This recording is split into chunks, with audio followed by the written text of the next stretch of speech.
Hi, I'm Andrew. And I'm Sam. And we're MD Board Gaming. And today we're going on the Jungle Cruise. And the famous words, well, not famous words, I guess a quote from the movie is, I get paid for the people I take out, not the ones that I bring back. Not the same thing that happens in this game. You only get paid for the ones you bring back. Yeah. But let me show you how it's played, and we'll come back and give you our thoughts. Jungle Cruise Adventure Game is a 2 to 4 player game designed by Prospero Hall and published by Ravensburger Game. It takes about 45 to 60 minutes to play, where players are going to be racing down the Nile towards the finish line, trying to deliver passengers, cargo, all while avoiding hazards and even trying to rescue passengers along the way. Let's see how it's played. In Jungle Cruise, every player is going to start with a specific boat in their color, and they're going to place their 12 starting passengers in their boat anywhere that they want. You may want to place them in a specific order, but ultimately you're not going to really have too much of an idea of who you want to save until later on in the game. So in my opinion, you can really just put them anywhere. Okay, so you're going to start with 12 passengers. Each player is going to get a warning flare token, and they're also going to get a skipper specialty ability that will be unique to that character, to that player. And there are 6 different ones of these, so there are some different ones that you could get. You're not going to see them all in one game. All right, so for example, this rescue special ability is whenever I would draw a lost and found token, I may choose to rescue a lost passenger instead.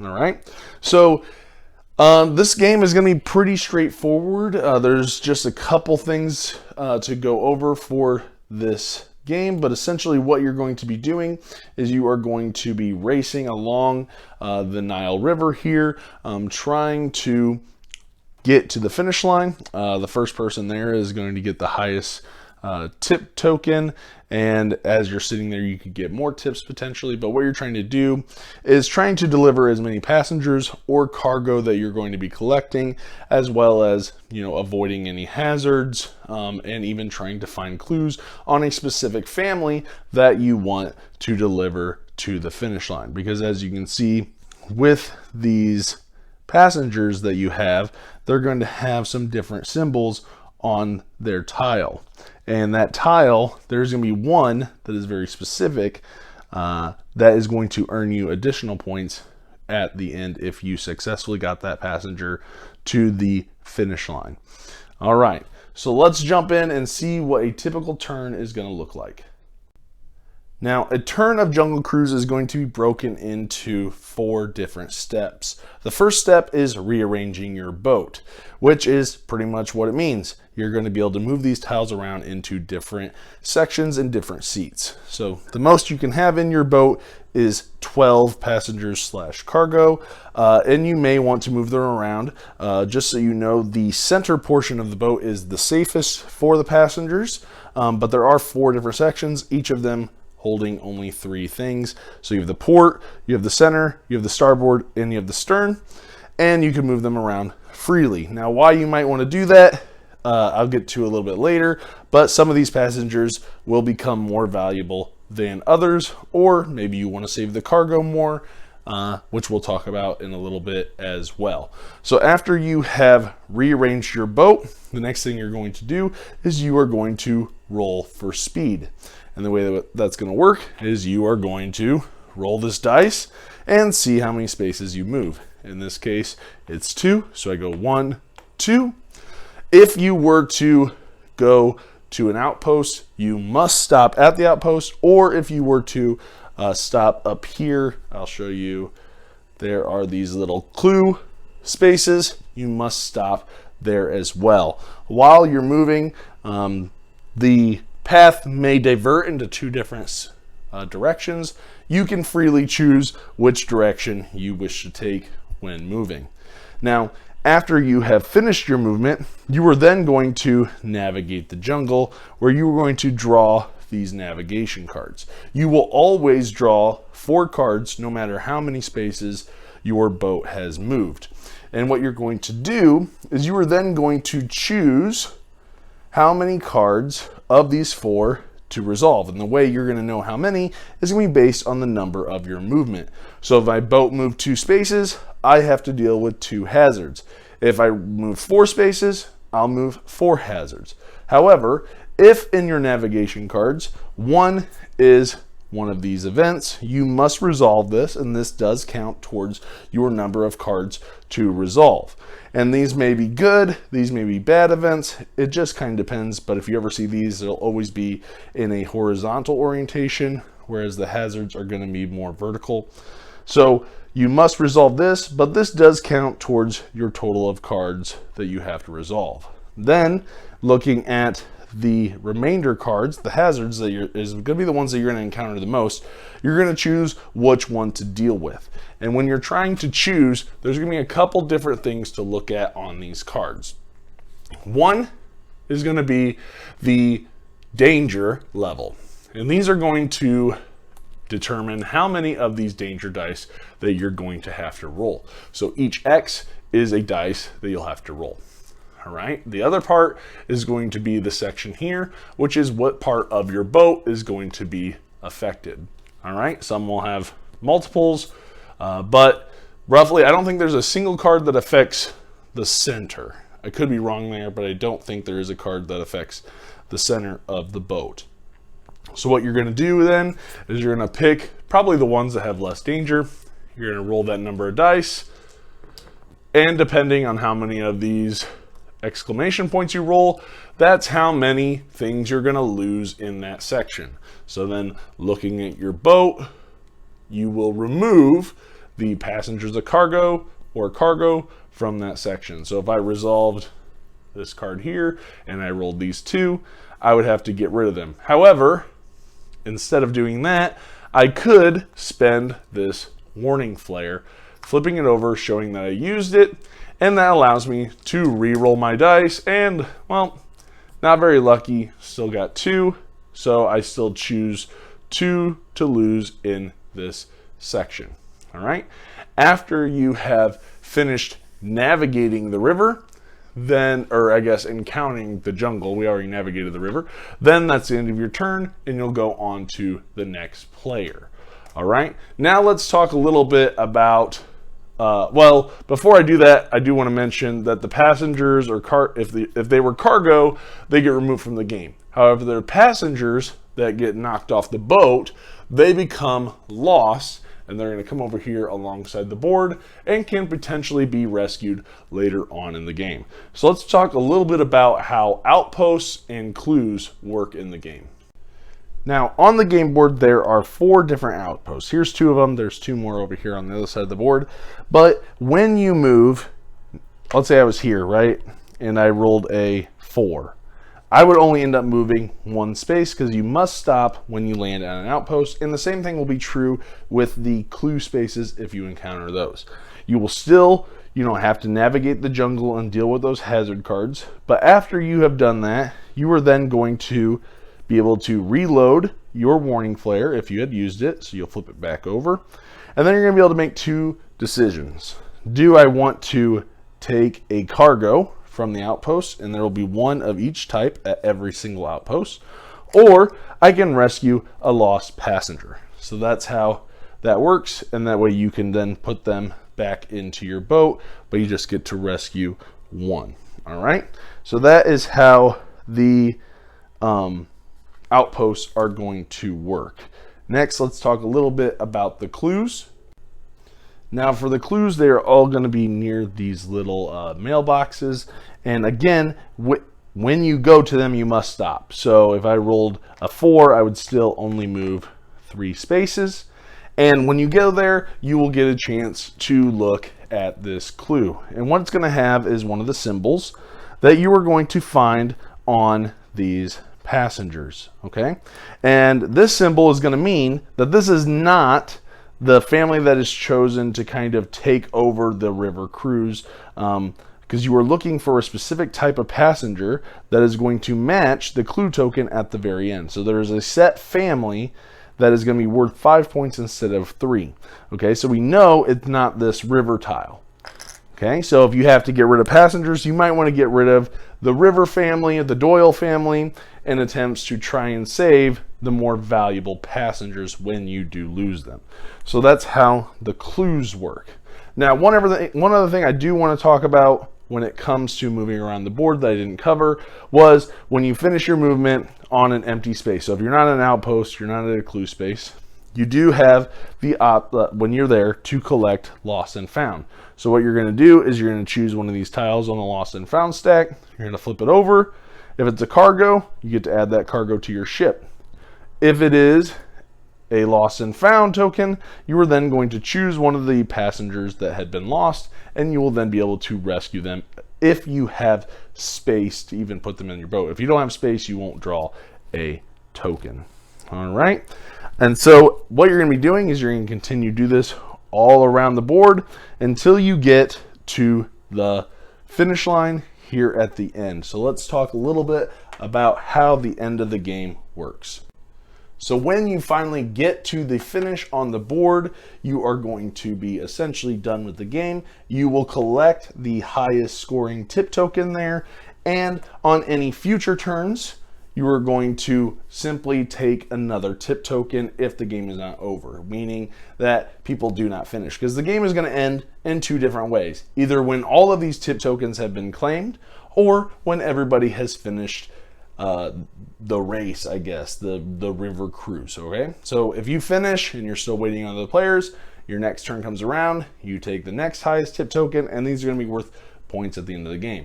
Once all of these are taken, then you're going to get points. And the way that's going to work is first, you are going to reveal this caretaker clue, and this is the specific family that is going to be worth 5 points for each passenger that has that family sigil or emblem, the temple family, on it. Okay, so you are going to then look at your boat and you're going to get victory points, whether that being 5 for each of the passengers that have that family's symbol on it. If they do not have that symbol, they will be worth 3 points. Then you will also get points for your tip tokens. And finally, you will also get points for cargo, depending on the number of cargo. So you're wanting sets of cargo. So if you have a set of 3 different kinds of cargo, that is going to be worth 10 points. If you get 2 different types of cargo, that'll be worth 4. And if you just get 1 single cargo, that will be worth 1 point. Whoever has the most points at the end of the game is going to be the winner. And that's how you play Jungle Cruise. All right, and that's how you play Jungle Cruise.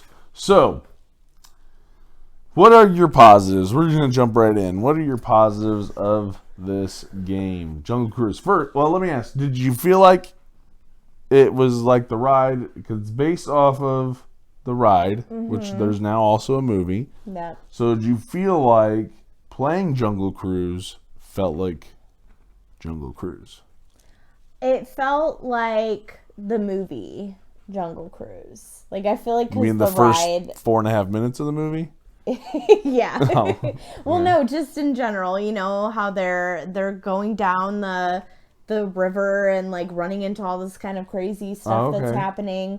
I feel like it's thematic in that way. It makes me think of a lot from the movie. You know, the Disney ride was real chill, and it was Right. but this feels like you are on a jungle cruise and you're encountering all these different scenarios, and you're trying to keep your passengers alive, and you're picking up cargo. And so I think it felt exciting. I think it was it was just a fun game to play.